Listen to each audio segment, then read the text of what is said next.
Welcome back to the Deep Dive.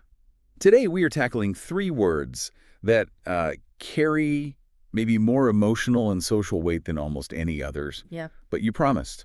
It really is a universally recognized phrase, isn't it? It is. That phrase acts like a moral flashpoint. I mean, whether we're hearing it in a trivial conflict over weekend plans, a profound disagreement in a long-term partnership, But or in a corporate boardroom, or even analyzing political commitments, that small declaration, it just instantly defines attention. it's that friction, Yeah. right? The friction between what you intended in the past, which is often idealistic, and the present reality, which is messy, Yeah, difficult. it's a collision, and you're absolutely right. Exactly. And the simple act of promising creates this massive, intricate expectation. Yeah. It binds your future self to what you're saying right now. It's sort of two things rolled into one, and I think we need to separate them to see the true weight. Okay. First, it's the assurance of reliability. It's saying, you can count on me regardless of how I feel tomorrow. And second, it's a declaration of intent. I'll do this thing even if I actively dislike the effort or the outcome later. It's like an advance contract you sign with yourself and with another person. And that concept, that idea of an advance contract, is precisely why the conflict arises so frequently. I mean, we're not static, are we? Life is change. People are constantly changing. Constantly. So the core ethical dilemma we're wading into today is profound. What happens when the world around you completely shifts? What if keeping that promise, which seemed perfectly sound when you made it, suddenly causes serious, irreparable harm? To you or to them. To you, to them, to someone else entirely? Or what if the promise itself was flawed from the start? Coerced or foolish or made under some kind of profound emotional pressure? That is the mission of this deep dive. We are unpacking the ethical, the psychological, and the social weight of commitment based on the sources you've gathered. We need to find the balance. Our promise is absolutely sacred and an unbreakable covenant. A kind of Kantian rigidity. Yes, exactly. Or can it sometimes be the right thing to do, maybe even the necessary thing, to break them and still walk away with your integrity intact? And that is the ultimate question we want you, the listener, to grapple with. Is it possible for an act of withdrawal, an act of breaking a promise, to be done with integrity? Because if we only reward those who keep promises, no matter the consequences, Then you're just rewarding stubbornness, not morality. you're endorsing moral rigidity over moral goodness. And that's a dangerous path.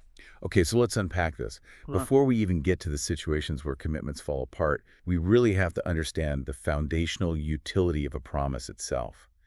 Why do we feel breaking a promise is not just, a simple mistake like forgetting an appointment? Yeah. Why does it strike at the heart of the relationship? Why does it so often result in genuine mourning or just deep, deep anger? It strikes at the heart because promises aren't just polite social suggestions. They are foundational acts. They build relational trust and, frankly, they enable society to function on a large scale. If we all just operated on impulse, everything would crumble. Total chaos. Total chaos. Our sources detail 4 critical functions that commitments do for us. And if we don't understand the immense utility of these functions, we can't really grasp the structural damage that's caused when they fail. Okay, let's start with the most obvious one, but maybe the most complex. They create trust over time. This is where behavioral economics really meets social psychology. Trust isn't a switch you just flip on. No. It's a capital reserve. It's something you build through countless reliable interactions. When someone consistently keeps their word, whether it's honoring a simple RSVP, Or finishing a task at work. exactly, or maintaining strict confidentiality, we start to model our future behavior based on their predictable reliability. This cumulative reliability is the very fabric of social interaction. It's what allows us to take risks with each other. And the sources suggest that the damage caused by a broken promise it's disproportionate to the offense itself. Because it doesn't just impact that one interaction, it contaminates the entire history of the relationship, right? Precisely. A breach doesn't just say, I failed this one time.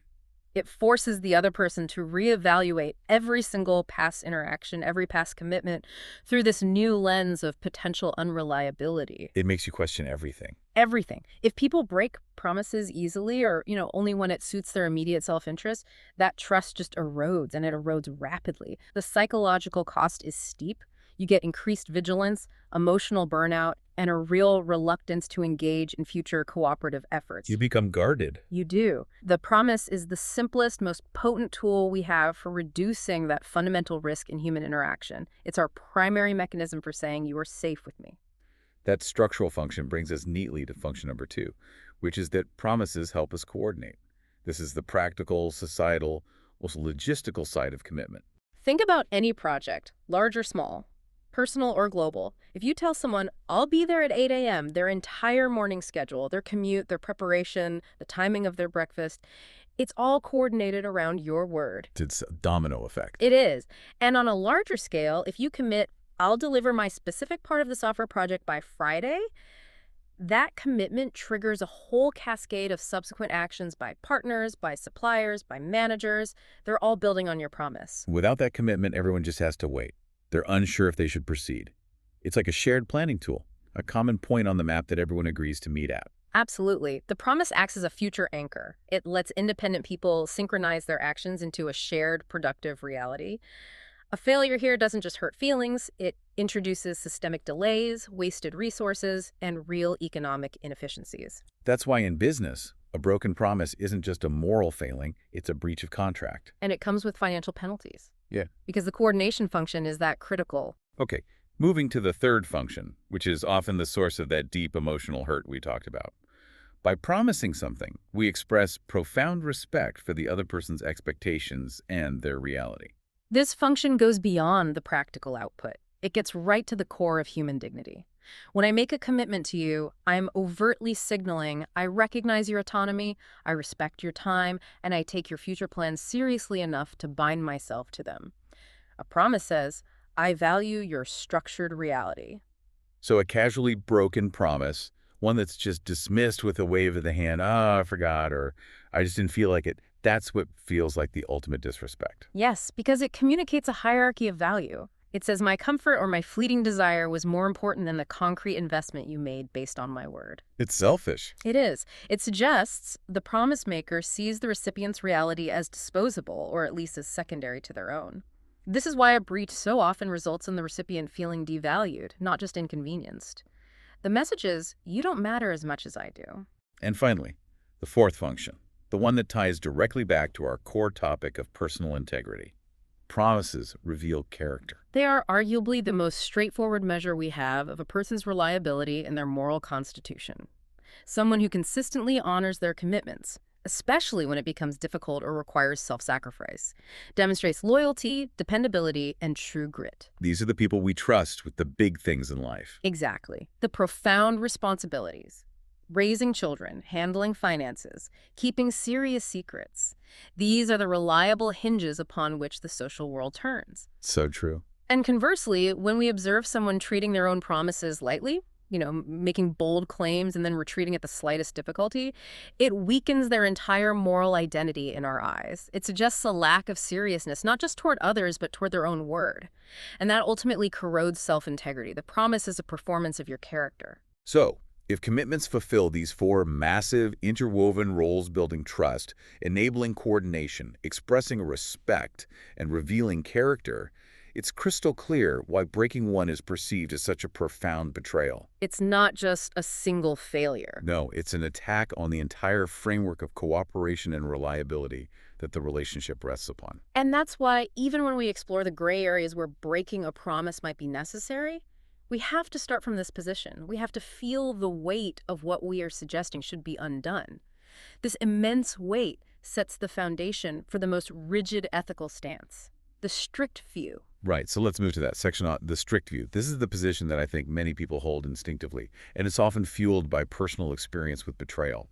A promise is a promise, full stop. The ethical gravity of the commitment means the only morally correct action is to follow through. No matter what. No matter what. This stance is often articulated within deontological ethical frameworks. They argue that certain moral duties are absolute, regardless of the consequences. So if a commitment is made freely and knowingly, the moral weight of keeping it is so immense that it must be fulfilled, even when it becomes deeply inconvenient, surprisingly difficult, or even financially painful. It's a position rooted not in the outcome, but in preserving the idea of commitment itself. Precisely. But isn't that an incredibly high bar? I mean, if you argue for rigid adherence, regardless of changing circumstances, doesn't that just lead to moral paralysis when you're facing even minor inconveniences? It is a high bar, a very high bar. But the proponents of this view argue that anything less than strict adherence makes the promise meaningless in principle. They say, if we start making exceptions for difficulty, where do we stop?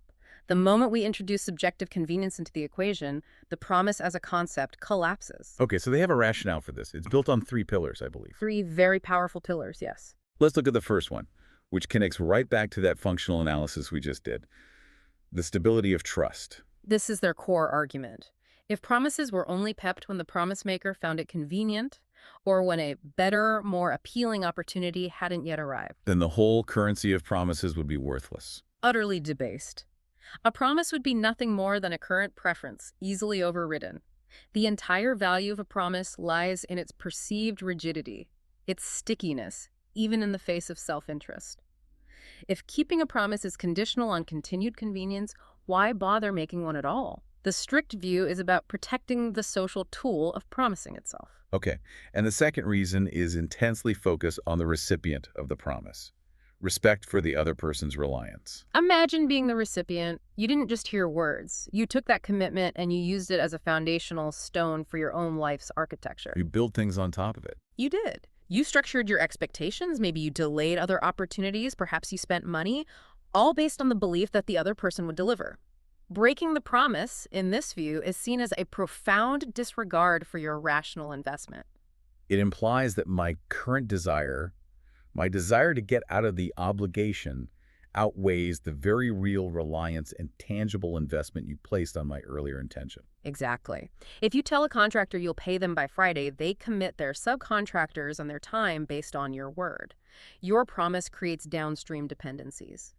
The strict view holds that violating those dependencies is an act of ethical negligence because you caused a cascading failure in the recipient's carefully coordinated life. That's a powerful point. And finally, the third reason deals with the internal, almost existential consequence. Respect for your own word and your own identity. This is where it becomes a moral duty to the self. Your integrity is intrinsically tied to what you say you will do. If you consistently treat your own promises lightly, if you allow your intent, once stated, to be overridden by every passing whim or unexpected difficulty, you are actively weakening your own internal moral core. You're training yourself that your commitment doesn't actually matter. Yes, and that corrodes self-respect and reliability. The strict view asserts that protecting your identity as a reliable, predictable person of your word is a moral duty in itself. When you break a promise easily, you violate that duty to yourself first. You become unreliable to yourself, and ultimately you diminish your own capacity for strong character. So even if the other person were to forgive you, the damage to your own moral constitution remains. So this viewpoint demands a really robust commitment. It's not about maintaining rigidity just for rigidity's sake. It's about maintaining the entire infrastructure of social trust and personal integrity. And critically, this perspective draws a very hard line. They allow for extremely few exceptions. Breaking a promise should only be considered for reasons that are exceptionally serious reasons that challenge fundamental morality or immediate physical safety. They explicitly state that you can never break a promise simply for comfort, laziness, financial inconvenience. Or because something better came along. Never. A new, more appealing desire is never a justification. Which means the only reason to violate this strict rule is if the cost of keeping the promise truly crosses a fundamental moral threshold. And here's where it gets really interesting, isn't it? If the strict view holds such ethical sway, can we truly say there is never a case where breaking a promise is the right thing to do? This leads us directly into the hard cases where our moral intuition often clashes violently with that rigid definition of commitment. This is where the theory hits the road. It really is. The moment we introduce real-world scenarios, that simple, rigid rule, a promise is a promise, immediately fails to satisfy our gut moral instincts. Our sources detail 4 specific, high-stakes scenarios that challenge the strict view and force us to look for a higher ethical framework. And the strength of these scenarios is that they present commitments that, if you honored them, would lead to morally repulsive or catastrophic outcomes. Let's examine the first one, and perhaps the most common dilemma, the harmful promise. The classic scenario here is confidentiality. You promise a friend, a client, a colleague that you will guard a secret unconditionally. It might be a simple professional confidence or a deep personal confession. Okay. But later, you discover that the secret involves that person, or perhaps someone else they interact with, causing ongoing serious self-harm or actively planning harm to others. If you keep silent, you become an accomplice to severe damage. So the commitment to confidentiality, which is a high moral value in friendship and professionalism, is directly colliding with a much higher non-negotiable duty, the duty to protect life and serious well-being. That's the crunch. And ethics generally dictate that the preservation of life and the prevention of major physical or psychological harm always outweighs the commitment to a verbal agreement, no matter how solemn. Our intuition screams that the promise must be broken to prevent a catastrophe. The commitment cannot override the duty to protect. It can't, and this is often reflected in legal systems. Certain professional confidentiality rules, like for therapists, include a duty to warn when harm is imminent. The law recognizes this higher duty. The second scenario involves what the sources call the changed world, where external reality just completely intervenes. Right. Imagine you promised your business partner that you would arrive at a crucial once-in-a-lifetime negotiation meeting across town exactly at 9 a.m. You are fully committed. You know the consequences of being late. The stakes are high. The stakes are very high. However, on your journey, you encounter a serious multi-car accident.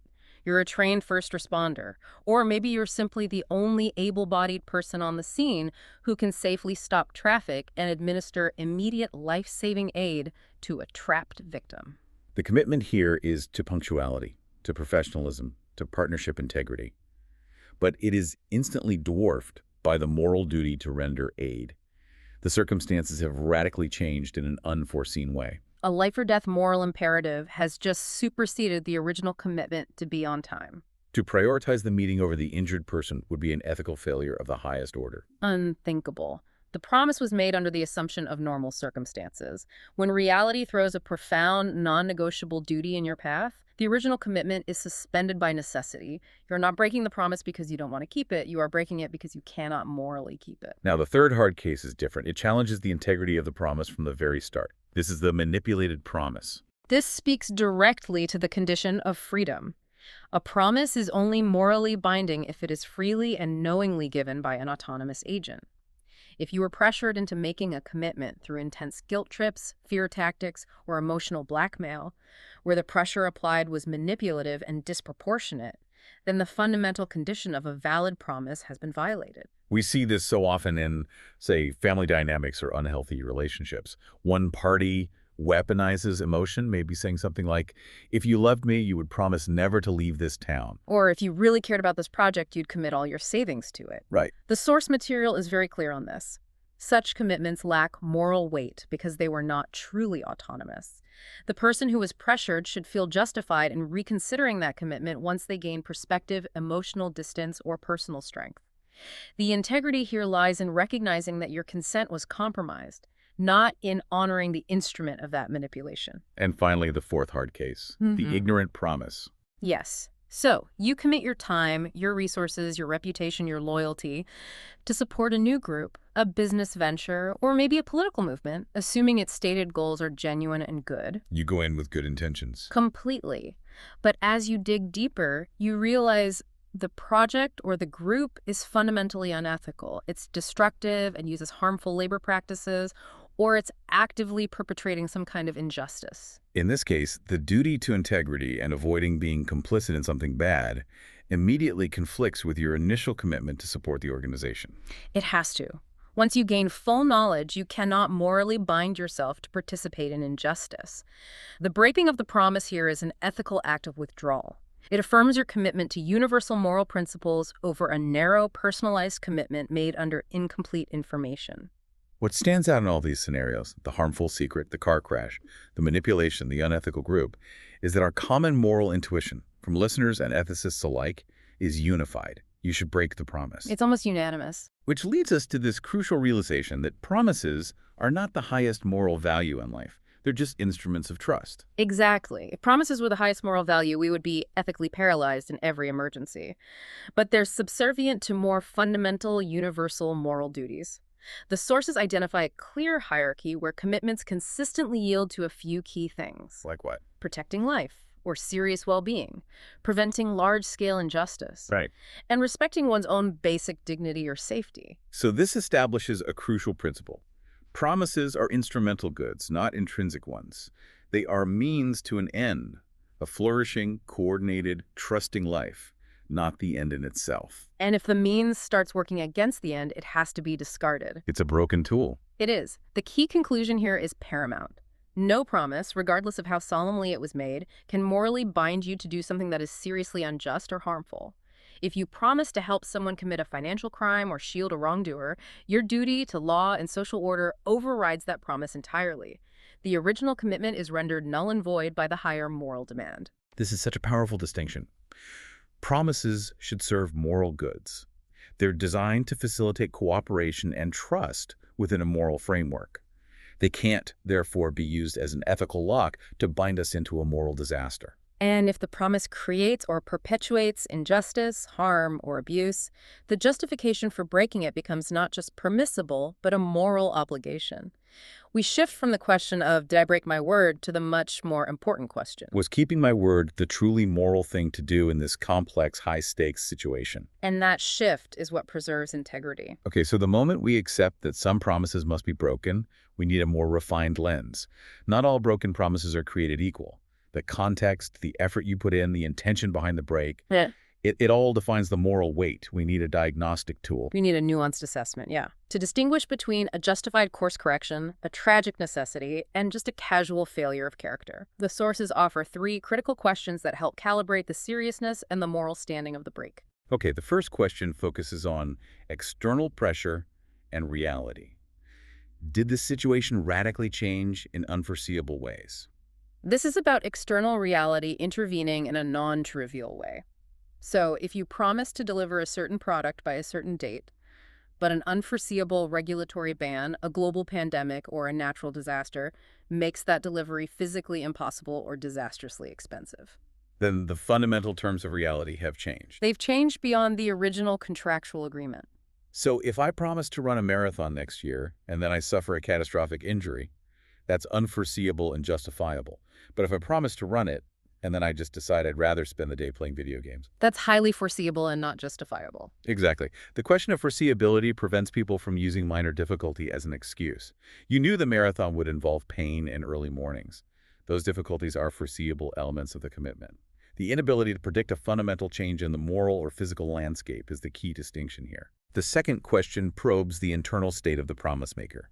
Was the promise entered into in good faith? This is so critical because it separates the honest attempt from the manipulative or careless action. Did you honestly intend to keep it when you made the commitment? Or was it careless, impulsive, promising things when you're drunk, or promising the impossible just to make someone feel better for a moment? Or worse, was it manipulative? Worse is manipulative, yes.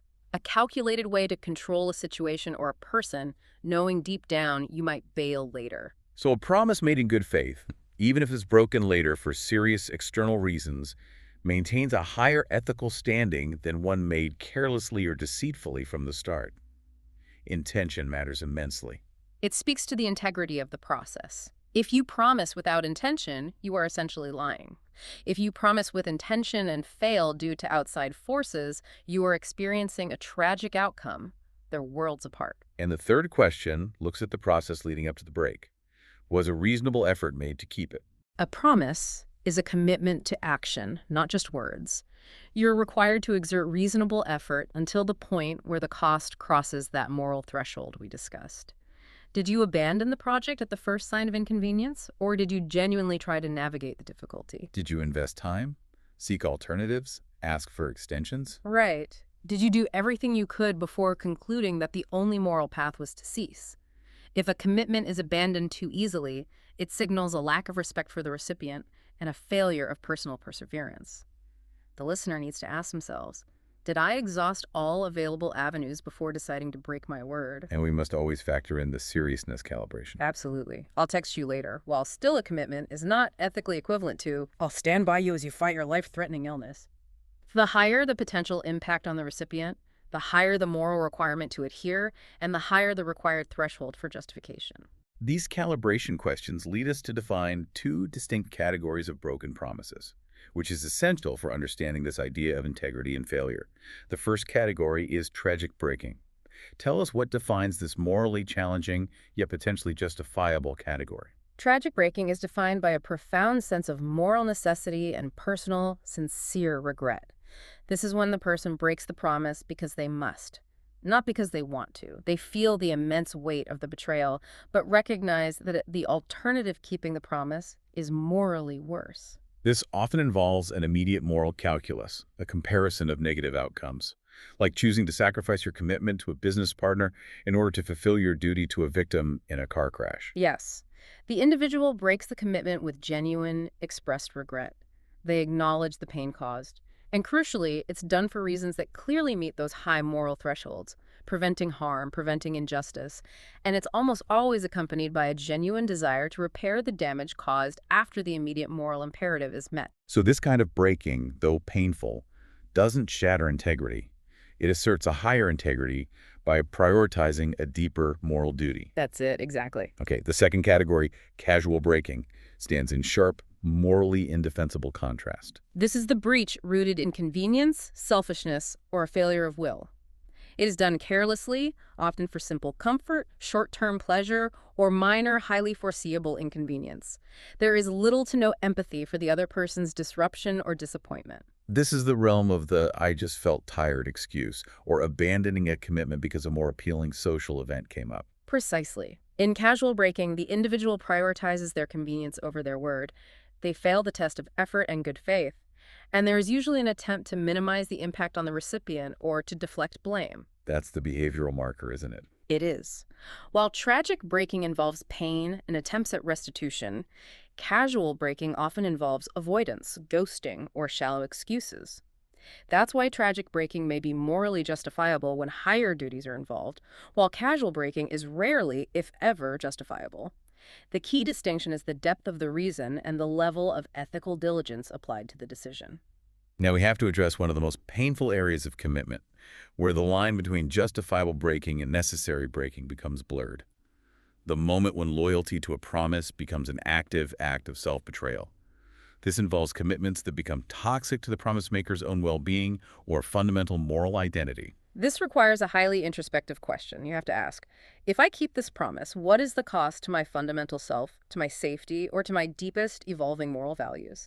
This is where the commitment to the other yields to the commitment to one's own life. The examples here are deeply resonant.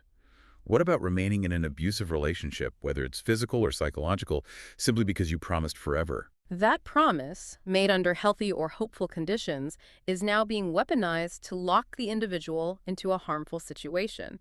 The commitment to a relationship, powerful as it is, cannot morally require you to accept harm, degradation, or physical danger. Continuing to honor that commitment becomes an act of self-betrayal. You're sacrificing your basic dignity and safety. You are. Autonomy and self-preservation are higher goods than the maintenance of a relationship contract that has become destructive. Another common scenario is promising to follow a specific life path, a career, a location, a lifestyle that others dictated, maybe parents or mentors.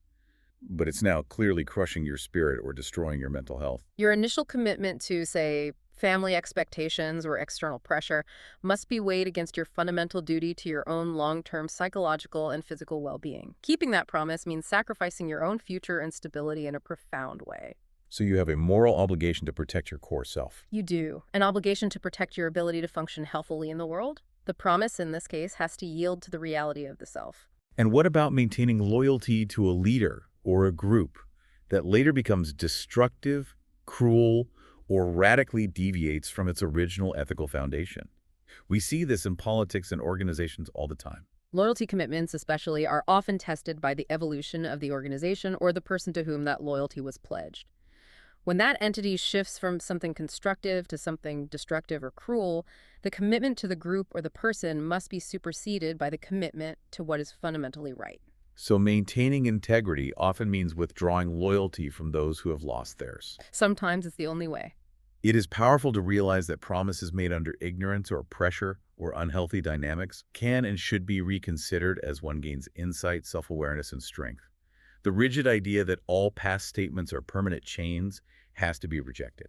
That's the entire ethical point. Your first loyalty is always to what is truly right, to moral duties that transcend immediate commitments. not to every previous sentence you uttered under different and often more naive conditions. The ethical duty shifts from maintenance to survival, moral correctness, and self-respect. So we've established that breaking a promise can sometimes be a moral obligation, a tragic necessity. But even when the decision is justified by a higher duty, how you break it matters immensely. The act of correction has to demonstrate integrity, or it risks collapsing into just another casual betrayal.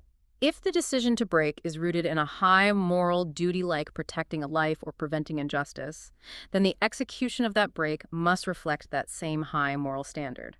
This is what transforms the painful decision from a simple gutless retreat into a difficult but honest course correction that minimizes collateral damage. And our sources detail 4 pillars for that, right? 4 pillars necessary for an honest correction. Yes. Let's start with the first one, honesty. This sounds obvious, but it's often the hardest to achieve when you're facing causing disappointment. It is. Honesty means directly admitting the inability or the moral choice to not keep the promise. This means facing the person and saying clearly and directly, I made this commitment, but I must now retract it because of this serious, truthful reason. And what does honesty specifically require us to avoid? It requires avoiding the lowest forms of exit behavior. Ghosting, vanishing, or inventing elaborate, convoluted lies like the classic sick grandmother excuse just to save face. Right. Honesty is difficult because it involves confronting the pain and disappointment you are causing directly. But it's essential for maintaining your own self-respect and integrity in the eyes of the other person. A painful truth is always preferable to a comforting lie that just prolongs the disruption. The second pillar is responsibility. This means taking ownership of the consequences, not just the decision itself. You must acknowledge the impact on the other person. Even if the reason for breaking the promise is morally sound, you had to attend to an emergency, you have to recognize that the recipient is still inconvenienced and hurt. This involves explicitly articulating that impact. So, saying something like, I know this severely affects your plans, it may cost you money, and I am genuinely sorry for the disruption and disappointment I am causing. Yes, exactly. It's taking ownership of the outcome, not just offering a justification for your action. It's the empathetic step. It's the difference between saying, I can't do it because of my emergency, and saying, I failed you because of my emergency, and I deeply regret the position I've put you in. One is an explanation, the other is an apology. That's a great distinction. The third pillar is explanation within reason. This requires a careful balance between transparency and, well, cruelty. It does. You must provide a truthful, clear explanation of why the moral hierarchy shifted or why circumstances have forced the change. However, this explanation has to be tailored to serve the recipient's need for understanding, not the speaker's need for total validation or self-justification. So if I break a promise to my employer, because I'm suffering a severe mental health crisis, I don't owe them every intimate detail in my therapy sessions. But I do owe them a clear, honest statement that my capacity has fundamentally changed due to health, making the commitment untenable. That's the essence of the within reason caveat. The explanation must be truthful, but it must be calibrated to avoid unnecessary cruelty or using intimate details as a shield. The goal is to inform and respect the recipient's need for closure, not to overshare for your own personal relief. And the final pillar, which is often the most concrete evidence of integrity, is repair. This is the active, often painful effort to mitigate the damage caused by the broken commitment. You have to ask the concrete question, is there anything tangible I can do right now to reduce the harm caused by this broken promise? Can I help find a suitable replacement? Can I provide financial or logistical compensation for the lost time? Exactly. If the promise involved a personal favor, maybe it means offering to perform 3 different favors in the future to make up for the one you couldn't keep. Repair is the step that most clearly distinguishes tragic breaking from careless abandonment. It turns a painful failure into a sincere attempt at restitution, and it demonstrates that even though you couldn't keep your word, you still value the relationship and the recipient's well-being. So we've covered managing failure.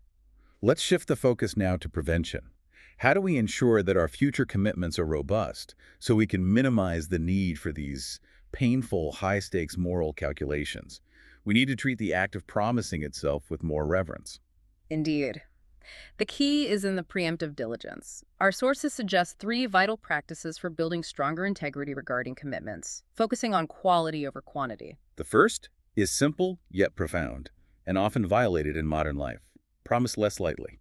We live in a culture that uses commitment language as casual sign-offs, don't we? The The casual, I promise to call you tomorrow, or I promise I'll come check that out. All the time. These are used simply to end a conversation or satisfy a momentary request.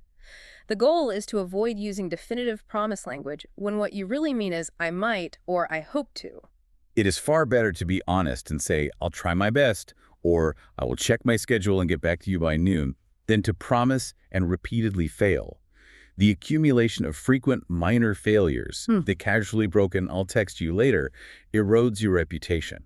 And it habituates you to the idea that your word is cheap. It makes breaking promises easier and easier. The second practice requires deep self-awareness. Match promises to real capacity. Overpromising is often driven by a desire to please, by vanity, or by a fundamental inability to accurately assess one's future time, energy, and resources. But overpromising is ultimately a form of self-deception, isn't it? Because you're committing to a reality you can't actually create. It is. And it's also a form of social deception because you are setting the other person up for failure based on an unrealistic projection of your own abilities. Knowing your limits, whether they are time, financial, or emotional limits, and being brutally honest about them prevents commitments from becoming chains. Integrity starts with recognizing what you truly can and cannot manage. And the third practice focuses on defining the weight of your word. Use promises to mark what truly matters. It's about reserving the power of the word. If every small statement becomes a promise, then the truly critical commitments, the marriage vows, the oaths of professional loyalty, the commitment to care for an aging parent, they lose their special ethical gravitas. We should reserve strong, definitive promises for those commitments we deeply, truly intend to honor, the ones that carry the maximum moral significance and demand absolute reliance from others. This intentional calibration means that when you do make a powerful promise, everyone involved knows the gravity of the statement. Which leads us to the long-term goal of all these prevention strategies. It's what our sources call, let your yes and no gain weight. This is the desired state of integrity. If you're diligent about these three practices, promising less lightly, matching promises to capacity, and reserving strong language for strong intent, then your word becomes a valuable currency. People will know. If they promise, they mean it. They will. Your statements will carry inherent reliability, making trust easier to establish and maintain, and making the occasional tragic necessity of breaking a commitment more understandable and forgivable. That reliability is the final, hard-won bedrock of character. It really is. So after this deep dive into the ethics of commitment, what is the clear and nuanced answer we can offer the listener regarding that core question? Is it ever right to break a promise? The thoughtful conclusion, I think, remains consistent.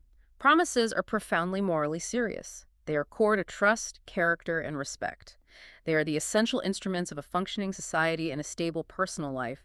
However, There's a big however. there is. They are not the highest moral value in our ethical universe. So the justification for breaking a promise, therefore, is rooted not in convenience, but in that moral hierarchy, in recognizing that certain duties transcend commitment. Precisely. If keeping a promise results in one of those higher moral duties being violated, resulting in serious harm to self or others, perpetrating injustice, or forcing self-destruction, then breaking that promise may not only be permitted, it may be the right, responsible, and most moral thing to do. Integrity lies in knowing which moral obligation is higher. And the final takeaway for the listener must be centered on the process. Integrity isn't in achieving perfection, but in achieving diligence. The key is to live well with commitments by following the 3 rules for diligence. Make promises carefully, ensuring they are rooted in reality and capacity. Break them rarely, insisting on a very high bar of moral necessity and tragic circumstance. And when you must break one, do it with honesty, genuine regret, and a concrete effort to repair the damage caused. That brings us to our final, provocative thought. A mature person treats promises neither as unbreakable chains that bind them forever, nor as disposable words to be tossed aside casually whenever discomfort arises. It's a balance. It is. They treat them as living commitments, to be honored faithfully in the present moment, re-examined honestly when the core conditions of life change radically, and if necessary, adjusted with integrity and compassion for all involved. This careful navigation, this moral reckoning, this is how you uphold the integrity of your character without being constrained by the rigidity of your past word.